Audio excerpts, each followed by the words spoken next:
meus amigos, eu sou André Pugliese, coordenador do 12 Esportes, e estou novamente aqui com Carneiro Neto e Augusto Mafuz para o nosso quarto encontro. E a pauta hoje está recheada, tem muita coisa. O Atlético jogou ontem, vamos falar do Curitiba, vamos falar do Paraná Clube, vamos falar da seleção brasileira.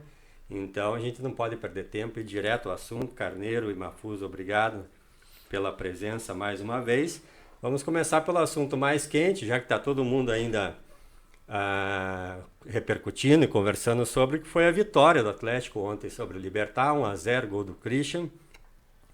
Mafuz, a gente estava conversando antes aqui na prévia, você desistiu de cobrar um futebol mais, não digo nem refinado, mas o importante é realmente vencer para o Atlético, é isso? Não é que eu tenha desistido. Eu já acho que é murro em ponta de faca. Exigir que o Atlético continue ganhando, liderando o seu grupo na Libertadores e jogar um futebol bonito, moderno, com estilo de uma formação consciente, aí é demais. Aí é sofrer demais, né? Então, ou você sofre por uma coisa ou sofre para outra. E eu prefiro, então, o resultado. E o resultado é que, nesse tipo de competição, a curto prazo é o que resolve. O Copa do Brasil e Libertadores adotam um princípio. É um jogo de cada vez. Não existe projeto futuro nesse tipo de torneio. Não, nós vamos projetar, jogar de uma forma ou de outra. Não. É a característica que o jogo exige. Nada mais do que isso. Carneiro, passar a bola para você. O Paulo Turra, ontem, na entrevista coletiva, disse que o objetivo do Atlético é o título da Libertadores. Dá para chegar lá? Dá, evidente que dá. Já deu ano passado, né? Se tivesse um comportamento mais ousado, né? Mas aí existe uma série de fatores que nós precisamos analisar que contribuem para esse tipo de futebol que o Atlético está praticando. Porque é um time de ponta no continente e no país. Ele disputa 3 competições ao mesmo tempo, todas importantes, com premiações, etc. E todas em condições de competir e ganhar. Exatamente, porque ele está no mesmo nível. Só o Palmeiras e o Flamengo que tem um elenco muito mais recheado, muito mais rico. Porém, existe também o desgaste físico e emocional, psicológico, porque o time é cobrado toda hora, né? Tem que ganhar agora do Botafogo, que é a Copa do Brasil. Agora tem que ganhar do Botafogo de novo, porque agora o brasileiro da Série A já vem de 2 derrotas. Agora tem que classificar com o Libertad e tal. Muito bem. Tecnicamente o jogo foi fraco, evidente, porque o Libertad também vinha de uma derrota para o Cerro Porteño e não se apresentou bem. E o Atlético tampouco. Mas o Atlético teve a partida sob domínio, sob controle. Alguns jogadores renderam muito abaixo, os 3 gringos principalmente, Terans, Coelho e Canóbio, ficaram devendo. A jogada para o Vitor Roque não existe, é um problema. Eu acho que o Atlético... o jogo inteiro sem ter uma chance. Sim, aquilo eu acho um desperdício, né, que o Filipão e o Paulo Turra não consigam captar essa inteligência de jogo e alguém, ou 2, tinham que se aproximar do Vitor Roque, ou faz o 2-1 ou triangula uma jogada, que não é possível que o Vitor Roque não tenha chutado nenhuma bola, finalizado nenhuma bola, um jogador com os seus recursos técnicos. Ele atua quase como um volante no ataque, ele marcando os zagueiros. Perdido, ele quer aparecer e tal, ele também está se chateando, provavelmente. Só que isso aí, meu amigo, é que nem ação na bolsa. O jogador de futebol, atacante, goleador que não faz gol, o preço começa a oscilar no mercado.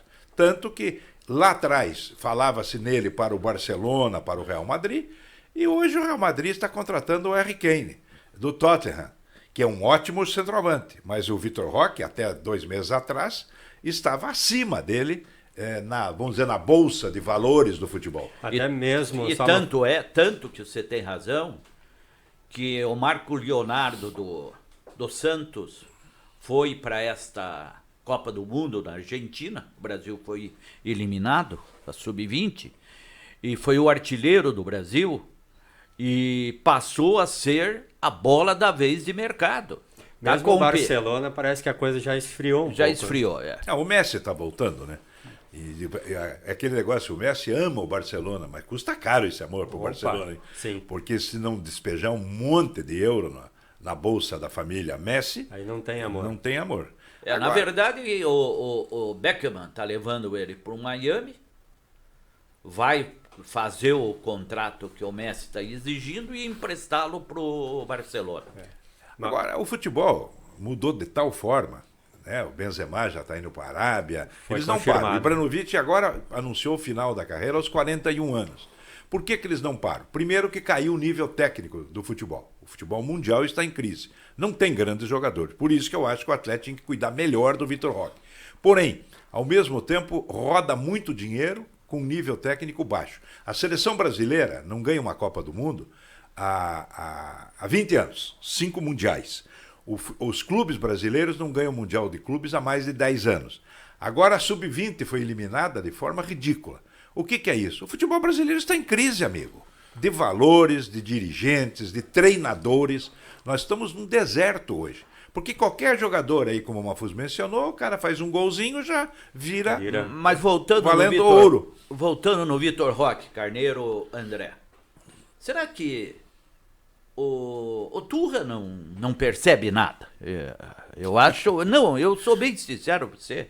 Não quero ser indelicado com o Turra, mas a impressão é que o raciocínio dele é muito curto.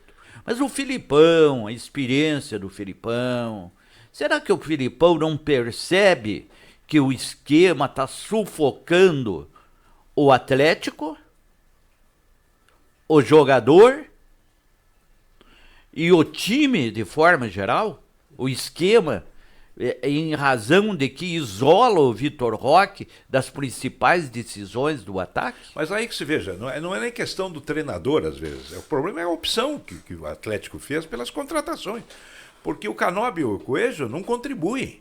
E com a contusão do Fernandinho, o Atlético depende de jogadores bons, mas irregulares. Né? O Alex Santana, o Terence, estou falando no meio de campo. Sim.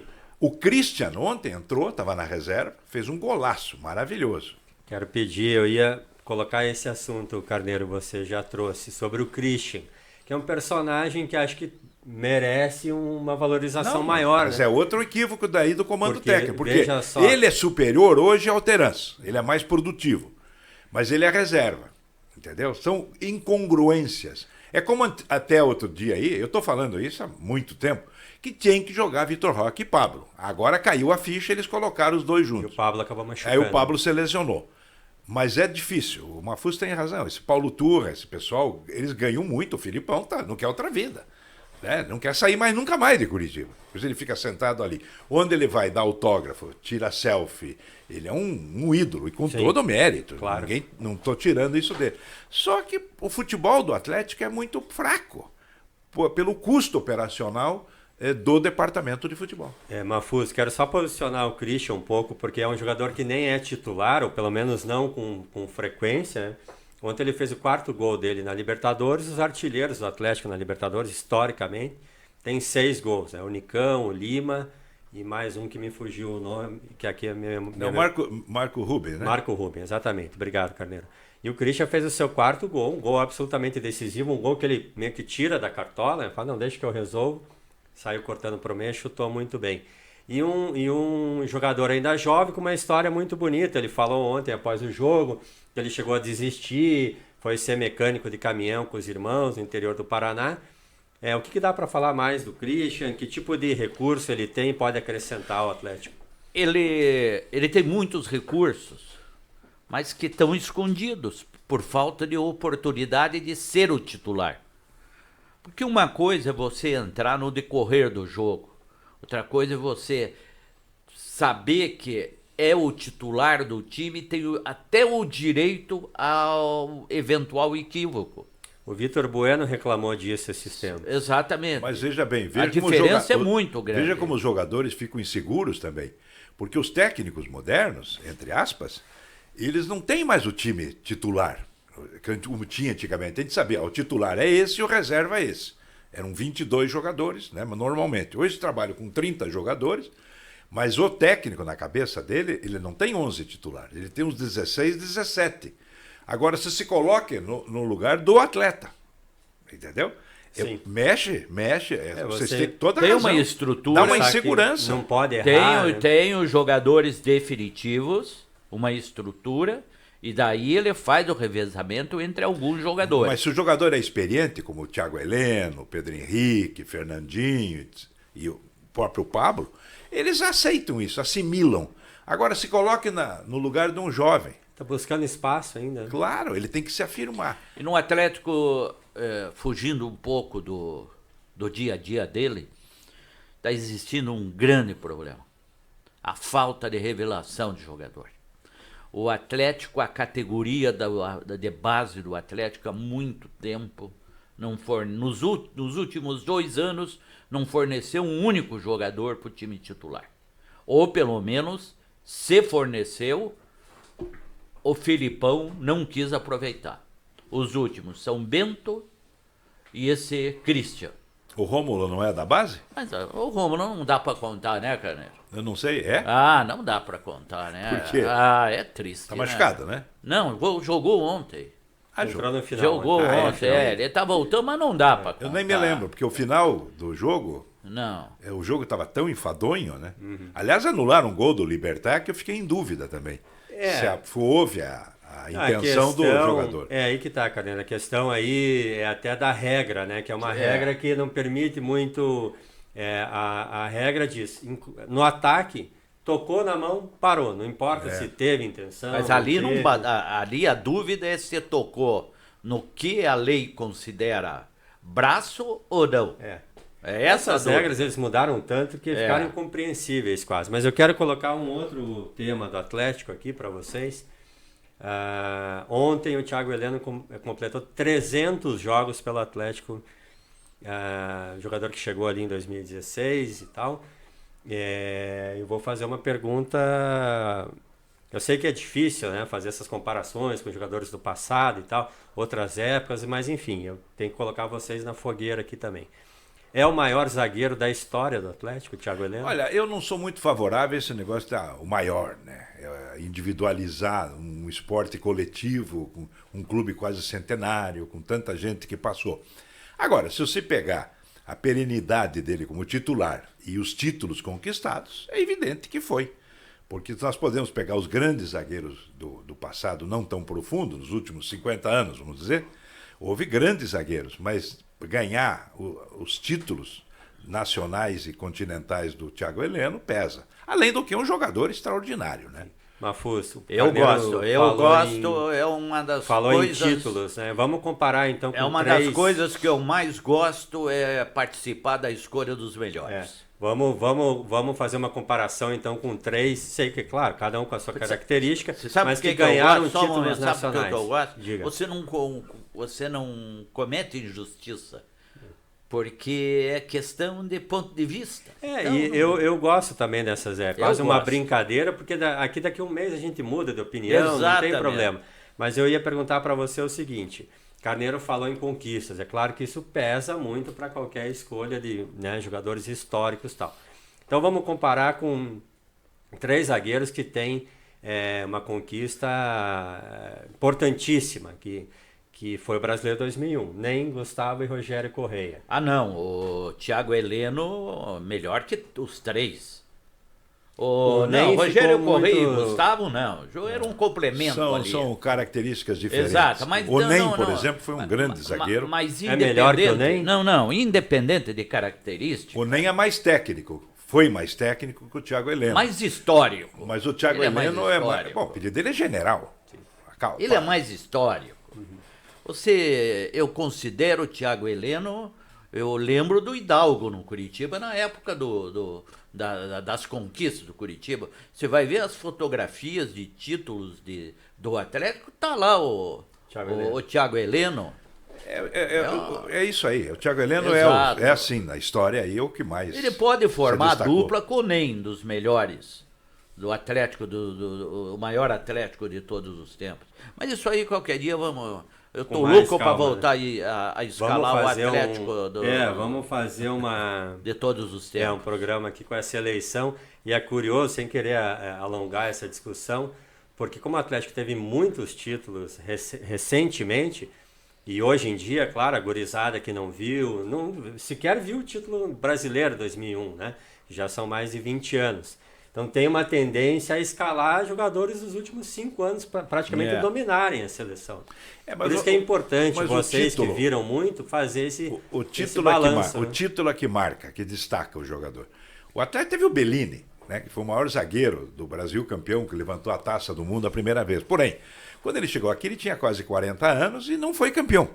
O Djalma Santos, que era o maior lateral direito de todos os tempos, eleito pela FIFA na Copa de 1958, também jogou no Atlético, foi campeão estadual em 1970. Então você vai fazer o Atlético de todos os tempos, se você não colocar o Djalma Santos, está tudo errado, né? Porque não teve um lateral direito com aqueles recursos que o Djalma jogou no Atlético 2, 3 temporadas em alto nível.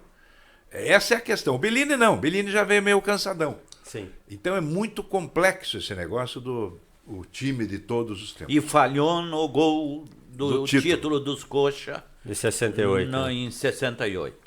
Bom, vamos lá, Carneiro. Você sugeriu a pauta analógica, então eu vim hoje com a pauta analógica aqui. Essa aqui é bom que não tem perigo de acabar a bateria. Não, é que eu e o Mafuz somos analógicos, né? Mas assim que é bom, eu acho que tem que valorizar também esse negócio. Muita tecnologia às vezes atrapalha, né? O homem do século XXI, que é totalmente digital já. Exatamente.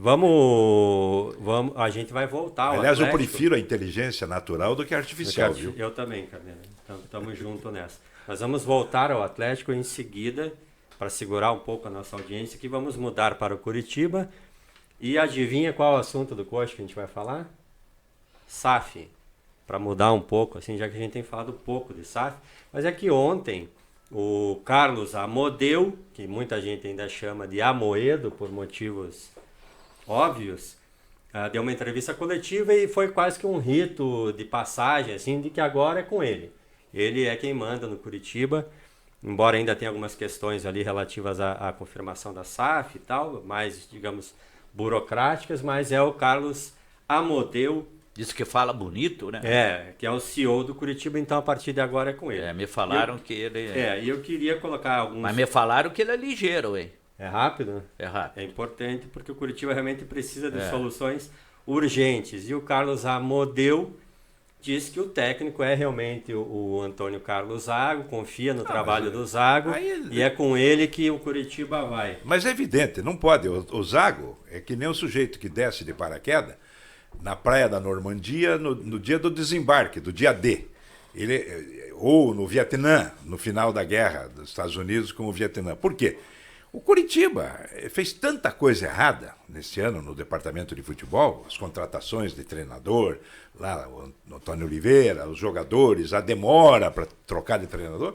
O Antônio Zago está tentando juntar os cacos. Então eu acho que realmente esse supervisor aí, como é o nome dele?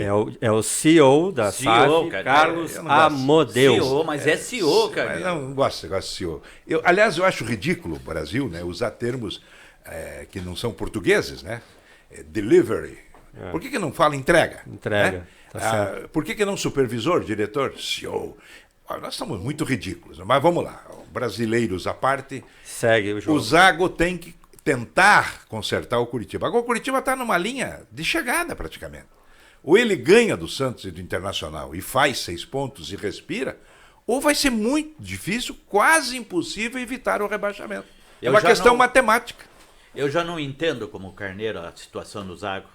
Qual que é a tua opinião? Se o Zago tivesse chegado para iniciar um trabalho, o estilo dele daria certo. É um técnico estudioso, é um técnico que gosta de criar sistema, tem ideias modernas. Mas hoje o Curitiba precisa de um choque, um treinador que dê um choque. Mas quem que vai dar o choque? Isso só se não enfiar o dedo na tomada. Mas espera aí, Carneiro, isso não é problema nosso. Não, mas isso é o problema da diretoria. Não, mas nós temos que interpretar o que está acontecendo para o torcedor coxa branca. Mas é isso que eu estou interpretando. Esse negócio de jogar tocando a bola Para quem tá. Mas é o que o Curitiba tá tentando fazer. Não, sem marcar. O Curitiba tá tentando não tomar gol. Deixa eu terminar. Tocar a bola com marcação leve. Eu assisti contra o Palmeiras. Você entendeu como aconteceu contra o Palmeiras e aconteceu aqui nos jogos anteriores do Zago? Não é para time que tá lutando para não ir para a segunda divisão. Acho que tem que ser no estilo mais bumba, meu É boi. evidente. Agora, esperar adaptar a filosofia do Zago, vai demorar bastante. Quando passar esse mês que vieram os reforços, Curitiba já vai estar na segunda divisão. Agora, eu discordando, evidentemente, do Mafuso, eu acho que o Zago está fazendo o que pode. O problema são a categoria dos jogadores, o nível. Os veteranos foram, né, mal, voltaram mal, né? O Henrique, Júnior Urso, sei lá mais quantos aí. Os novos não funcionaram, alguns já foram até descartados, e vão mandar embora um monte. Porque, claro, é questão de espaço no elenco. Agora, isso é um processo em pleno Campeonato Brasileiro da Série A. Quer dizer, isso é uma irresponsabilidade da diretoria que foi destituída já pela SAF. Esse Amodeu já tomou o lugar do presidente que gostava de dar entrevista, fazer reuniões com cronista, almoço, sei lá o quê. Então, meu amigo, as cabeças estão rolando, não estão no Alto da Glória? Sim, o Curitiba promete uma série de reforços mandaram agora na janela. Nosso colega Foguetinho também, né? É mesmo? Mandaram embora o Foguetinho. Grande jornalista, estava fazendo o possível para ser assessor de imprensa do Curitiba. Hoje não é fácil. Não, pois tem que ser um mágico, né? Mafuzis, fica um pouquinho virado um pouquinho mais para lá, para pegar melhor você na câmera. Que a gente vai agora, é interessante, quer dizer, o assessor de imprensa, relações públicas, foi trocado. Evidentemente que esse grupo que assumiu o eles Curitiba chegam para dominar tudo. Devem ter outro assessor de imprensa ou algo semelhante, né? Tá. Então vem o jornalista de Oz, porque tem o mágico de Oz, vem o jornalista de Oz. Pode Oz ser é um reino muito profícuo. Vamos passar para mais um tema relacionado à entrevista do Carlos Amodeu, que é importante porque, de fato, essa é a reunião aqui com dois jornalistas tão experientes, é importante para a gente justamente decodificar o que vem dos clubes e tal, e falar diretamente para a torcida, sem meias palavras. O Amodeu disse o seguinte, eu vou ler aqui, entrevista que ele deu coletiva.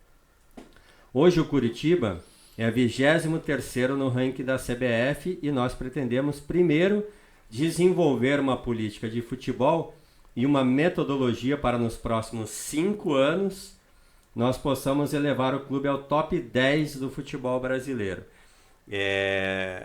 Ou seja, para um clube que hoje está às voltas aí com a fuga do rebaixamento, ele planeja em 5 anos estar no top 10.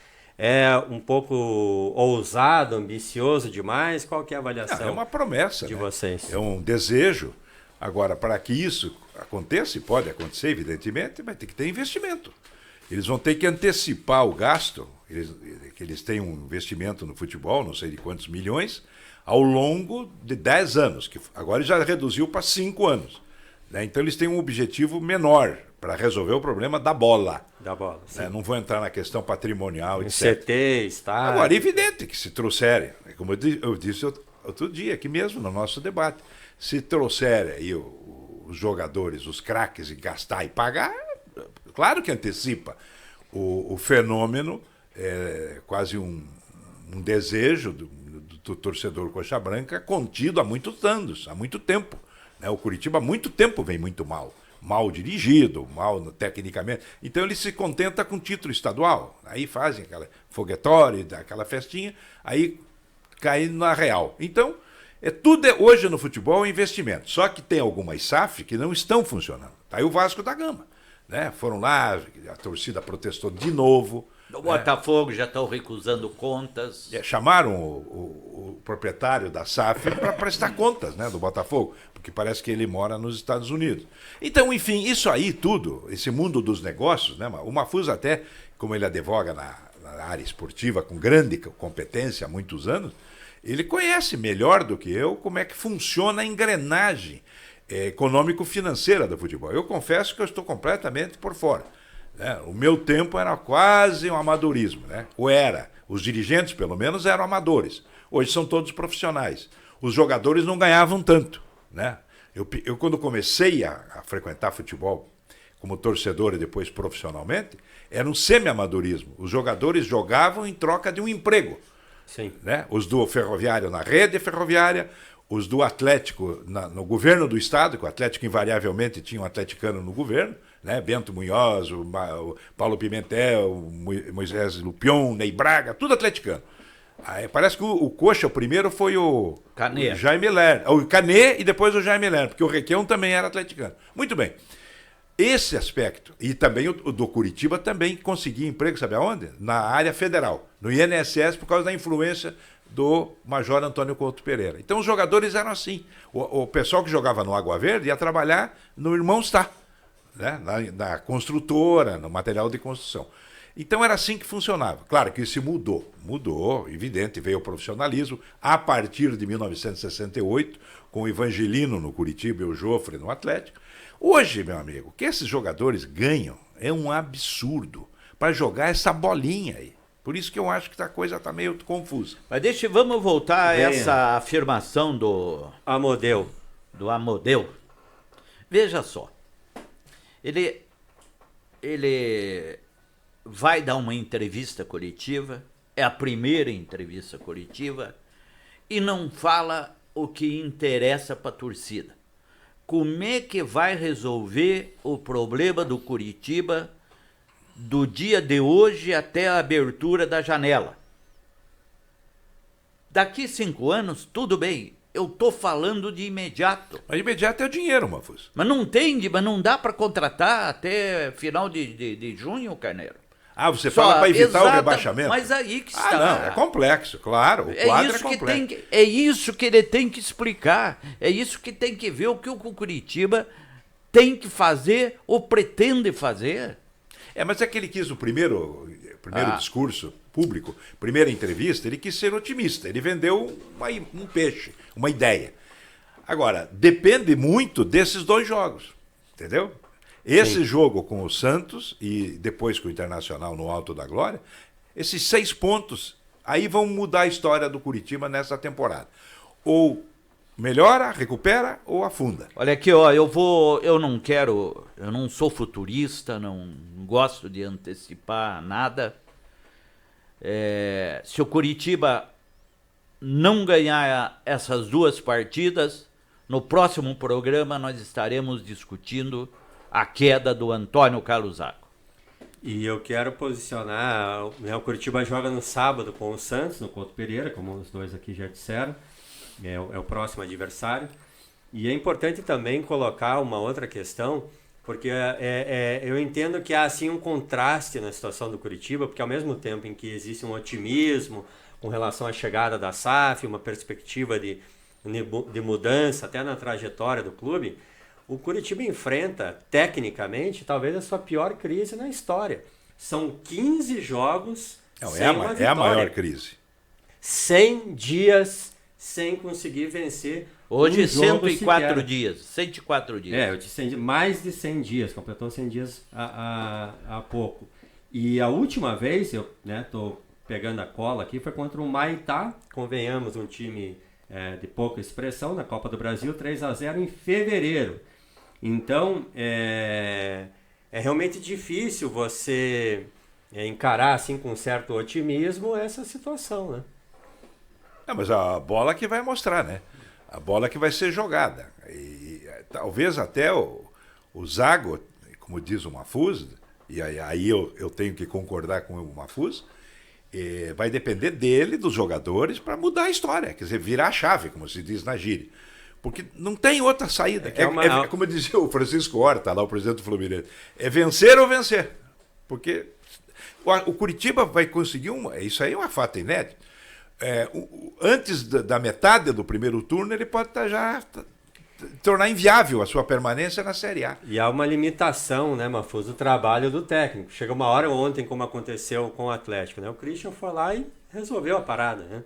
O famoso salvou a lavoura. Exatamente, o Curitiba precisa que alguém também apareça aí. Será que tenha o Aleph Manga? O Aleph Manga é a grande esperança e ele vai começar jogando.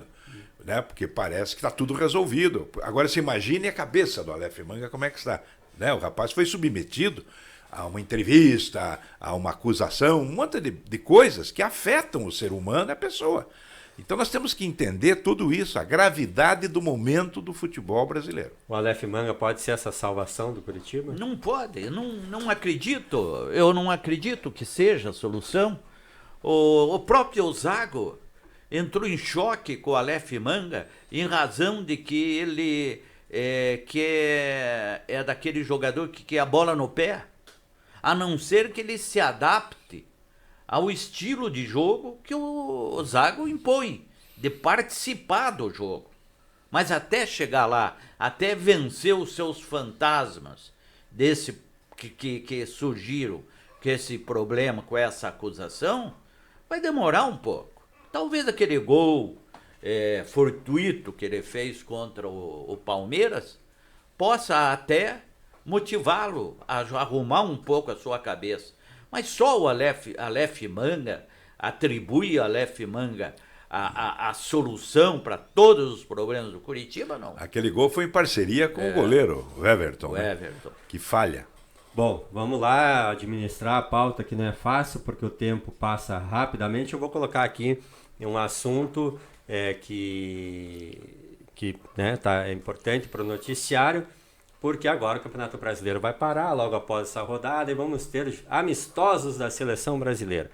E primeiro, para falar da Seleção Brasileira, eu queria perguntar para vocês com relação ao técnico da seleção, que o Carlo Ancelotti disse que deve ficar no Real Madrid até 2024, porém a CBF, através de seu presidente, Edinaldo Rodrigues, diz que não perdeu as esperanças. Essa novela do técnico da seleção brasileira, Mafuz, está chata demais o Brasil? Como é que a gente sai dessa enrascada que fica esperando o Carlo Ancelotti, que já deu mostras que não está muito já interessado? Já está virando piada. De chata passou a ser motivo de piada. Ora, o Carlos Ancelotti já deve ter dito que não vem para a seleção brasileira. Ele já deve ter dito. Só que o presidente da CBF, ou ele está querendo ganhar tempo, tem algum motivo que ele está postergando a solução. E a solução vai acabar fatalmente sendo de treinador brasileiro. Eu não tenho dúvida disso. Quem vai ser a solução, Carneiro? Ajude o presidente da CBF. Não. Ou não tem solução? Primeiro tem que mudar o presidente da CBF. Tem que entrar alguém competente. Né? Alguém tem que mudar. Segundo, o técnico não pode ser quem for. Nós não temos jogadores mais, meu amigo. Temos algumas individualidades pontuais, mas o futebol brasileiro afundou, meu amigo. A seleção brasileira não é nem sombra do que foi. Então, eu acho muito problemático. Agora, é evidente que tem que colocar um técnico brasileiro. Ou não é o país do futebol? O que o Brasil é pentacampeão do mundo? É isso? É, pentacampeão, ainda, faz né? tempo. É o maior ganhador de títulos, né? Sim. Então, meu amigo, isso aí é um absurdo. Soa até ridículo.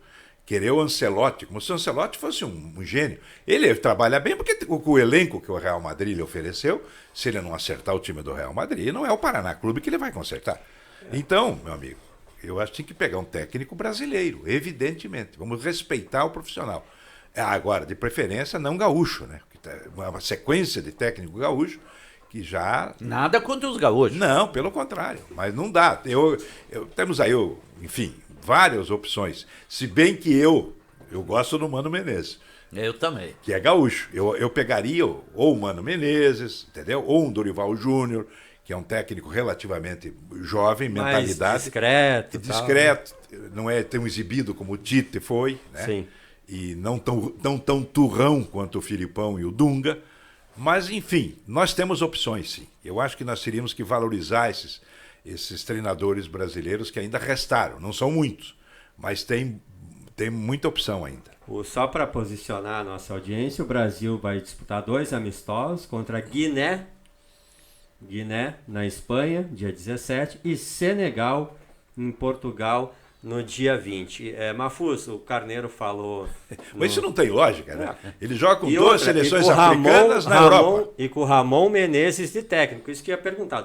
Isso é só para atender interesse contrato financeiro, comercial. claro. Mas assim, eu queria... É só para atender, não vai trazer benefício nenhum. Eu queria te colocar duas situações ainda sobre o técnico. Primeiro, o Carneiro falou, também é uma evidência do desprestígio da seleção brasileira, o Ancelotti meio que tratar o Brasil assim como segundo plano, né? Não, peraí, vou ver aqui o que acontece aqui no Real Madrid, se não der nada, a gente conversa. E outra coisa que eu vejo com um certo desprestígio é o Ramon Menezes ser o técnico da seleção principal, interino. Convenhamos, alguém que não tem Mas é o histórico, reflexo, não tem nada. é o né? reflexo do que o Carneiro fala. É tudo improviso no futebol atual. Não, faltam dirigentes, né? Falta compromisso. É que nem a política brasileira. Como é que se vai funcionar o país com 33 partidos políticos financiados com dinheiro público? Meu amigo, isso aí está errado. Não é possível o povo pagar os políticos. E eles dão o que em troca? Um péssimo exemplo e péssimas gestões públicas. Essa é a questão. E o futebol é o que é? É o reflexo. O futebol é apenas o reflexo do geral do país. Porque é tudo politicagem. Onde é que está o presidente anterior a esse? Como é que chamava? Caboclo? Caboclo. Rogério Caboclo. Foi afastado. O antecessor, afastado. Então, Teve meu um que foi preso. Outro não podia sair do Brasil, o Ricardo Teixeira, não saiu. Você sabe, por isso, por essas coisas, esses fatos que não se atualizam na seleção brasileira, é que nós, brasileiros, perdemos a relação com a seleção brasileira. Eu ia Não dizer existe até, mais. perguntar para vocês, alguém ainda se importa tanto assim com a seleção brasileira? Acabou. Não, acabou. Antigamente, Ninguém. olha, eu transmitia praticamente todos os jogos da seleção brasileira, amistosos, excursões, né? O Mafuz mesmo me acompanhou numa dessas excursões pela Europa. Eu fiz, nossa, quase, acho que umas 30 viagens para o exterior em função do futebol. E quando não ia transmitir o jogo, nós reuníamos os amigos na casa de alguém para fazer um churrasco para ver a seleção brasileira jogar. Hoje, o pessoal nem liga mais, nem sabe. Até porque nem passa, às vezes, o jogo da seleção nos canais convencionais. Né? Às vezes é no streaming, é não sei o quê, um canal lá na máquina de costura da minha avó que você tem que fazer um plug para pegar a imagem. Amigo, Não dá, né, Carneiro? não dá. Vamos lá correr, porque senão não vai dar tempo. Bom, vamos voltar ao Atlético rapidinho agora com outro tema, que é com relação à Copa do Brasil. O Atlético vai enfrentar o Flamengo, foi o sorteio ontem, né? Será o adversário. De novo. Pois é. Eu estou acostumado. Já acostumou. Já Eu estou acostumado. confesso a vocês E vou te que falar tô mais. um pouco cansado. O problema de enfrentar o Flamengo. não é do Atlético. O problema é do Flamengo. O problema é do Flamengo. É porque ele não pode justificar ser eliminado pelo Atlético. Exato. É essa a questão. E o Atlético ser eliminado pelo Flamengo é um clube milionário, tem todos os benefícios das verbas, né, da televisão, da mídia, os melhores patrocinadores. Aí uma fusta matou na pinta. Claro, o O problema Atlético é é do franco Flamengo. atirador. É o Clint Eastwood entrando no espaguete western, né? E na Copa do Brasil, claro que há outros confrontos. O mais importante deles o Atlético perdeu, que foi na Libertadores ano passado. Mas na Copa do Brasil está Existe o empatado. equilíbrio, existe. Tá empatado. E no número geral Duas de jogos. empatado, eu digo nessa sequência a partir de... porque é a quinta vez seguida. Então tá um empate aí de 2-2. Criou-se uma rivalidade, né? Assim, involuntariamente criou-se uma rivalidade entre Atlético e Flamengo. É bonito, né? É É bonito, histórico é isso. bonito, é Agora, histórico. Eu você gosto. quer ser campeão da Copa do Brasil, que é o caso aí, falar do Furacão, no caso, né? É o nosso representante. Ele, para ser campeão da Copa do Brasil, ele tem que fazer a mesma epopeia que fez naquela que ganhou do Grêmio, eliminou o Flamengo, Foi o Grêmio, tudo difícil. Aquela Internacional. campanha foi maravilhosa. Agora, naquela final com o Atlético Mineiro, o Atlético não estava na altura, no nível técnico do Atlético Mineiro, e perdeu. Sim. Como também não esteve no mesmo nível que o Flamengo naquela de 2013. Foi muito... 2013. 2013. Isso. Ele foi infeliz na Vila Capanema, que estava em obra, o estádio da Copa, e daí ele empatou na Vila Capanema e foi muito mal no Maracanã, que deu aquela brigarada depois do jogo. Então, o jogo... E tá aí já, se o Atlético passar pelo Flamengo, já vai pegar o vencedor de Grêmio E Bahia. Bahia. Né? Grêmio Sim, e Bahia. Então, exatamente. vamos supor que o Grêmio é favorito nesse confronto. Vai pegar o tal do Grêmio de novo. Então não é fácil. Agora, que é bom você participar da grande festa, do grande baile do futebol brasileiro e do futebol sul-americano, o Atlético está sempre com o convite. Não é à toa que ele é o El Paranaense. Então tá de parabéns. Tá de parabéns. Vamos lá aqui para nossa parte final e que é uma das partes preferidas aí da nossa audiência, que é um pouco essa oportunidade de contar a história de vocês, que são dois ícones do jornalismo paranaense, e relembrar também personagens e tal. Todo mundo gosta muito. O Rodrigo, prepare as fotos aí, para que a gente fale um pouquinho do passado. E eu gosto de falar do passado também, porque hoje a gente tem né, com o YouTube e tudo mais tal, tem assim uma gurizada que às vezes tem a impressão que o mundo começou assim que eles saíram da barriga da mãe. Mas teve coisa antes, né? E é importante a gente dar o devido valor. Vamos lá, Rodrigo, muda aí para a primeira. Tá aí. Talvez a imagem não está tão boa, mas temos Augusto Mafuz, Carneiro Neto, aos pés do Big Ben. Quem que é o companheiro de viagem, Carneiro? É o Rubens Cabral. Ele foi árbitro de Londrina e depois virou radialista. Deve estar ainda ativa lá em Londrina. Eu perdi o contato com o Rubens Cabral. É isso aí, nós estamos na praça do Big Ben, como se fala, do parlamento, né, em Londres. Foi uma das excursões que nós cobrimos da seleção brasileira na Copa Umbro, 1987. 100 anos da Liga, né? Foi uma coisa extraordinária. Final no estádio do Wimbledon. De Wembley. Wembley. Isso. Wembley Confundiu com o tênis. É Wembley. E maravilhosa. O Brasil... Essa viagem, nós fomos a Londres, o Brasil jogou em Londres, gol do Mirandinha, foi 1-1. Jogou Nós em tivemos Dublin. em Dublin, né? Em Dublin e Glasgow. É porque antes de chegar à final, a seleção brasileira jogou em Dublin, com a Irlanda, e depois em Glasgow, acho que foi com o Japão, né, mano? Não, Escócia. Com a Escócia mesmo? 1-0. Não, eu me ganhou. confundi. O Japão foi numa outra excursão que eu fiz em Liverpool, no estádio do Everton. Mas isso aí foi... Você vê como faz tempo, hein? Nós estamos todos com o cabelinho escuro ainda, hein, Mafuz?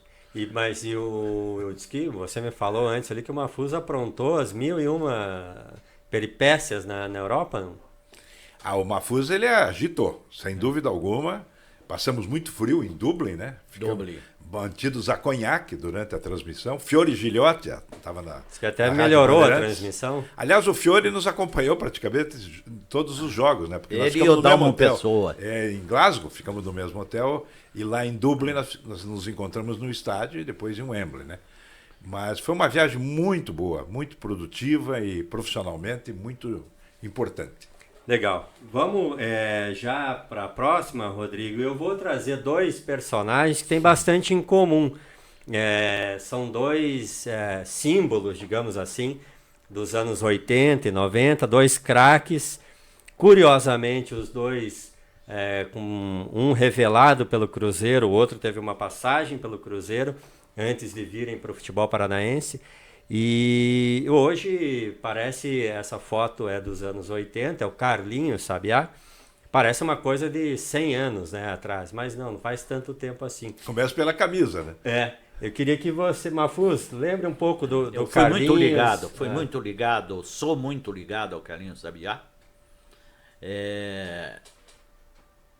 O Carlinhos Sabiá, o Carneiro que conta bem essa história, foi naquela decisão que eu fazia crítica pro Geraldino, que daí procuraram para pedir para que... Nelsinho Batista. Nelsinho Batista. 88, foi o título de né? 88. Mas o Carlinhos Sabiá não estava nessa. Ele Tava. Carlinhos Sabiá. Tava, sim. Não, o Mafuz era muito crítico, como sempre foi, né? Torcedorzão, né?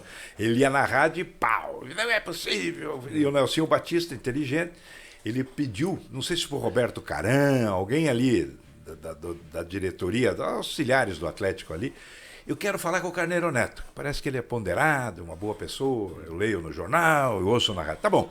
Eles foram lá na Rádio Cidade, ficava lá no Alto da Rua 15. Aí o Nelsinho Batista me chamaram lá fora, né? Eu saí do programa e fui lá fora. E o Mafuz estava lá dentro, fazendo os comícios dele. E eu fui lá fora e o Nelsinho, pô, como é que vai? Tudo bem? Tudo bem. Prazer em conhecê-lo pessoalmente, eu acompanho o seu trabalho, aquela conversa. Escuta, dá uma segurada no Mafuz, que eu prometo para vocês que o Atlético vai ser campeão. Eu digo, deixa comigo. Fui lá e falei com o Mafuz, duvido. E daí foi campeão. Carlinhos Sabiá, esse foi um grande jogador. Ele perdeu o pênalti, né? O Manguinha, no jogo né? Foi, Manguinha fez os Manguinha. Fez o gol no Manguinha, terceiro o Manguinha meteu, O- o Mafuz meteu o pau no Manguinha também, que Manguinha não joga nada, esse Manguinha é uma vergonha, não sei o quê. Daqui a pouco o Manguinha fez o gol do título. Mafuz, o Atlético campeão. Esse Manguinha vai pra história, com o nome cravado de ouro. O jogo no Pinheirão, né? Pinheiro, final com Pinheiros. Com o Pinheiros. Sim, mas conta um pouco mais da tua relação com o Carlinhos. Não, mas o Carlinhos Sabiá, ele foi um craque. Foi um jogador que, pelo futebol que ele tinha, ele deveria ter tido muito mais projeção. Ele foi pro Palmeiras, né? Foi em Aí seguida no pro futebol Palmeiras. ele. O Otacílio Gonçalves inclusive, levou. Exato, levou no primeiro ano de Parmalat, logo que teve. Sim, o Tacílio montou o time do Palmeiras e entregou de bandeja pro Vanderlei Luxemburgo. E era um craque, lembra um pouquinho do futebol dele, que estilo Driblador, que tinha. inteligente. Ele jogava tanto pela ponta aberta, fazia como o facão, jogava né? pelo Como meio. diz, o facão, saía Jogador. da ponta e entrava Exatamente. diagonal. Ele sabia ser até um camisa 10, assim, né? Refinado. Era e tal. craque. Então agora vamos falar de outro craque, como eu disse, também um símbolo dos anos 80 e 90, um excepcional jogador. O Carlinhos é mineiro, esse nasceu em Santos. Tostão. E eu acho que os dois meio que rivalizam ali nessa, né? Digamos, metade final dos 80, início dos 90, como os grandes craques do futebol paranaense. O que dá para falar Interessante do Tostão. Tostão? Eu não me lembro muito do Tostão. Eu me lembro muito e bem. Foi um grande jogador.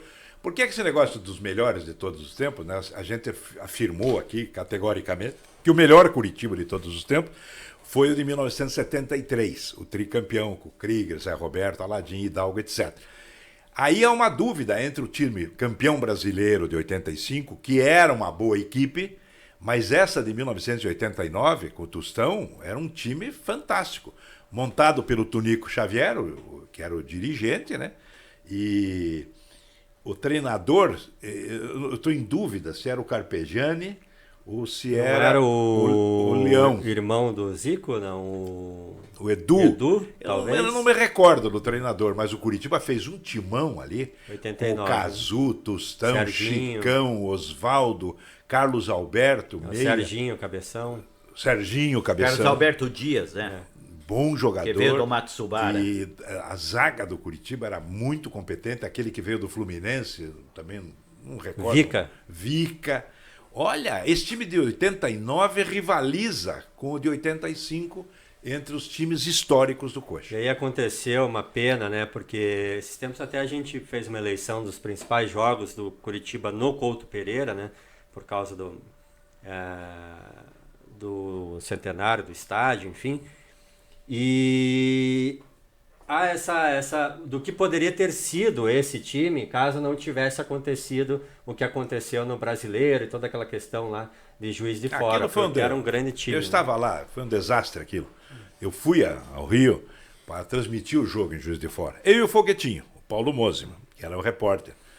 E daí aquele absurdo da diretoria do Curitiba, o presidente da época, né, que deu uma de machão.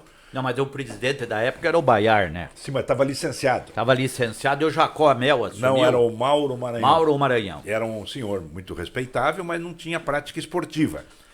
E daí eu fiquei no Rio para acompanhar o julgamento na segunda-feira. E o Curitiba foi... Mas o que aconteceu? Foi rebaixado. Primeiro é necessário explicar o que aconteceu. Ele se negou a jogar com o Santos em Juiz de Fora. Santos em Juiz de Fora e entrou com uma medida cautelar na Justiça Esportiva na CBF.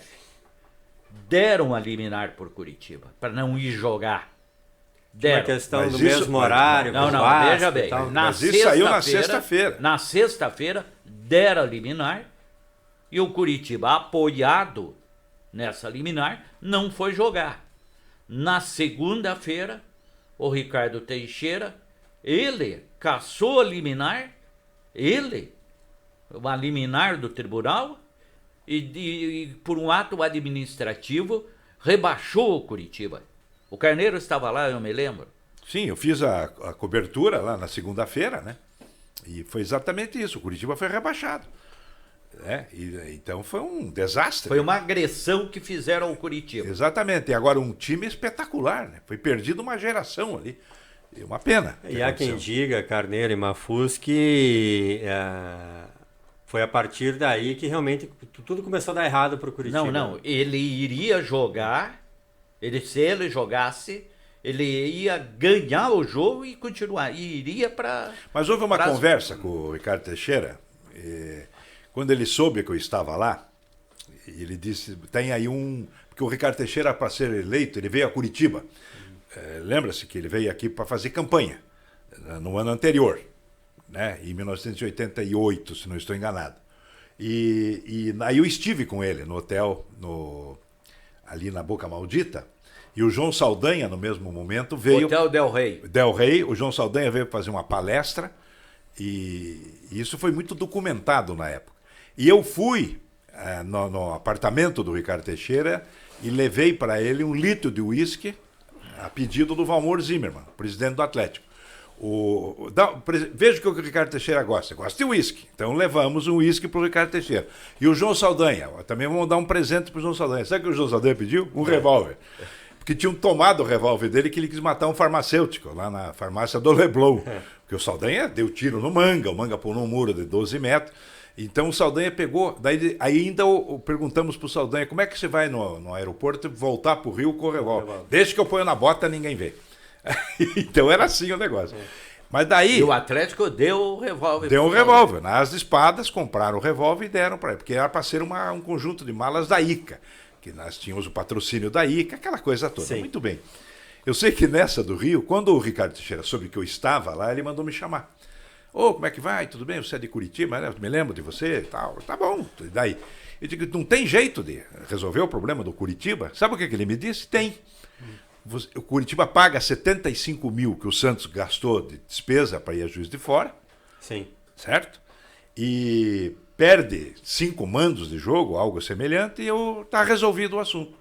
Eu peguei, saí e fui transmitir isso para o pessoal do Curitiba que estava lá. Só que tinha um advogado muito exibido, todo fantasiado de verde e branco, de incentivo. Não admitimos isso, estamos com a justiça do nosso lado, a lei, não sei o quê. Bom, daí deu no que deu. Curitiba caiu. Era o doutor Edson Abdala, criminalista. Acho que aliás, grande criminalista. Eu não lembro mais do nome. Edson Abdala. Mas daí o Jacó Mel estava lá, que não era, foi lá para ajudar também a apagar o incêndio, o Jacó. Sim. Foi um desastre. Porque havia essa questão, né, Carneiro, e que é algo que perdurou por muitos anos, essa coisa de justiça esportiva e justiça comum, né? E aí foi um episódio que foi lamentável. Mostrou que a justiça esportiva era muito mais importante. E para agravar o problema, o Curitiba perdeu o título de 90, estadual, para o Atlético dentro do Alto da Glória, o famoso gol contra do Berg. Então daí o Curitiba afundou. Aí o Curitiba só subiu em 95 junto com o Atlético. Sim. Bom, tempo corre muito rápido. Vocês estão vendo por que o nosso encontro aqui é diferente, por que Carneiro Neto e Augusto Mafuz são diferentes, porque eles não só contam a história, como eles participaram de tudo no futebol paranaense aí nos últimos 30, 40, 50 anos, Carneiro? Eu 60. 60? O ano que vem eu faço 60 anos de crônica esportiva. E você, Mafuz, já chegou nos 50 ou 40 e tanto? Eu fui em 1969. Então, 68, aliás, 69. Eu tenho acumulada em casa uma quantidade enorme de fotos dos dois personagens nos jogos, conversando com os personagens importantes. Então não é só opinar ou lembrar, é participar da história do futebol paranaense. Obrigado, Carneiro. Obrigado, Mafuz. Obrigado. E até a próxima.